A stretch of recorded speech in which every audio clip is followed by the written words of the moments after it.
Loved word. Outsourcing means a guy who's come to take your job away.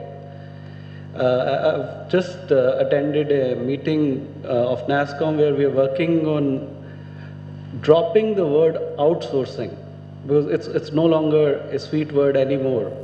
The countries, the president, CEOs, or the state heads, prime ministers, everybody, there's a big debate going on between Mitt Romney and Barack Obama whether or not to outsource, while the end result would remain the same. So NASSCOM as an industry initiative has decided to drop this word outsourcing and work on something which is more synonymous to people. So something like, instead of saying business process outsourcing, business process management. This was more apt 10 years back when we started our journey 15 years back, because we were doing exactly what we were told by our customers who are sitting on those developed markets.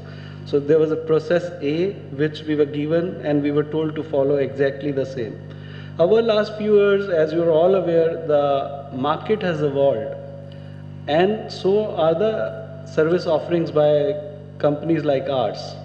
So in certain cases, we know the domain much better than the customer, for example. So the outsourcing word is likely to be seeing a passage towards outside. Maybe a year or so, you will stop hearing the word outsourcing, while the nomenclature may remain the same. So it's no longer just a outsourcing of a particular process or an application. The Indian BPO market, has evolved, and it has started delivering solutions which add value to these globally competitive market, which is not just the process A, but end-to-end processing. So we're working more towards, naming it like business process management. The debates are still on. However, very soon this outsourcing word would go away. With regard to coming back to the theme of the outsourcing strategy and the subject which we have, I believe some of the key issues which we face as an outsourcing company is retaining the cost competitiveness. India was a very attractive cost arbitrage solution few years back, with the wages going up, the capital going up, with the other investments and rentals going up. It no longer gives us an edge in these areas on the cost arbitrage.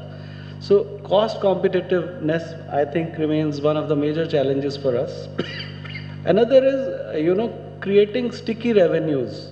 For example, you may have X process and you hear Philippines, and then a year later the same process is being run by somebody in Philippines. And there are new emerging markets like South Africa, and other markets are coming up. So how do you create those sticky revenues?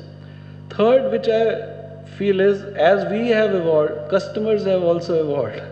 So they know how to get best out of the deal.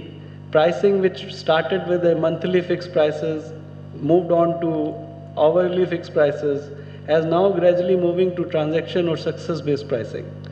So the companies who actually now do well or have domain knowledge in that area would be able. Fourth, there's a very good opportunity as well as challenge which is coming up, is scale required globally with the global customers. There are few customers, we had to open centers in different parts of the world just because they were wanting to expand with us. That requires huge investment. At the same time, you can't let go of that opportunity.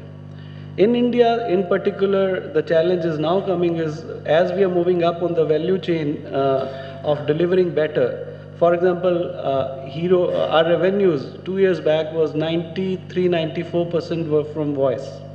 Now the data side and the social media side, the revenues has gone up to 27%. That means 73% left for the voice. So the quality pool or the talent required remains a big challenge. We are now offering solutions on social media. We are giving data analytics. We are doing workforce management sitting here in India for European companies. But A is attracting talent and B is retaining that talent. And cities like Gurgaon, Pune, Bombay, Bangalore no longer attractive. So if you go to tier 2 or 3 cities, even some of the companies have started going to tier 4 cities. Apart from government incentives, the infrastructure as such is very poor. So that remains another challenge. And above all, global macroeconomic volatility. So these are the 5-7 challenges which I have been experiencing while growing my company from X to Y levels.